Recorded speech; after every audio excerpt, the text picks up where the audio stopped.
કાપરા તાલુકાના તાણાશ્રી ગોકુળનગર સોસાયટી ગુગા મહારાજના મંદિરે ચાચર ચોકમાં ઓપરેશન સિંદૂર થીમ પર ગરબા સાથે સેનાને સલામ.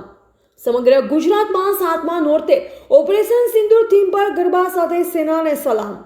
ગૃહ રાજ્યમંત્રીએ જાહેરાત કરી કે 28મી સપ્ટેમ્બર 2025 રવિવારના રોજ 7મા નોરતે રાત્રે બરાબર 11 કલાકે સમગ્ર ગુજરાતભરમાં એકી સાથે ભારતીય સેનાના શૌર્યને સમર્પિત ઓપરેશન સિંદૂર ગરબાના ગાન સાથે ગરબે ઘૂમવામાં આવે.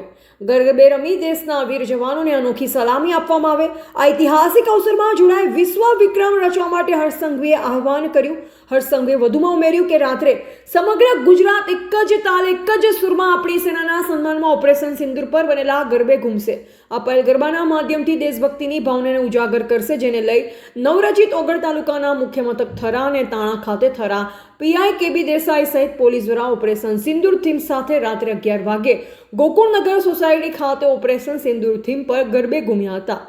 ગરબે ઝૂમી સેનાના સૂર્યને સલામી આપી ત્યારે શ્રી ગોકુળનગર સોસાયટીમાં થરા સ્ટેટ માજી રાજવી એવં પાલિકા પૂર્વ પ્રમુખ પૃથ્વીરાજસિંહ વાઘેલા, પ્રમુખ ચેતનાબેન સોની, તાણા ગામના પૂર્વ સરપંચ દશરથભાઈ ઠક્કર, નિરંજનભાઈ ઠક્કર, કનુભાઈ ઠક્કર, થરા પીઆઈ કેબી દેસાઈ સહિત પોલીસ મિત્રોનું વિજયભાઈ ટેસ્ટી, રાજુભાઈ લાટી, લલિત કોટક, ઉમેશભાઈ પ્રજાપતિ, કનક ખત્રી, અંકુર ઠક્કર, હર્ષદ નીલકંઠ સહિત દરેક આયોજકોએ સાલ ઉઢાડી શ્રી ગોગા મહારાજની છબી આપી સન્માન કર્યું. આરતી ઉતારી પ્રસાદ લઈ સૌ છૂટા પડ્યા. રિપોર્ટર અલ્પેશ ગોસ્વામી કાંકરેજ સાથે નટવર કે પ્રજાપતિ, થરા.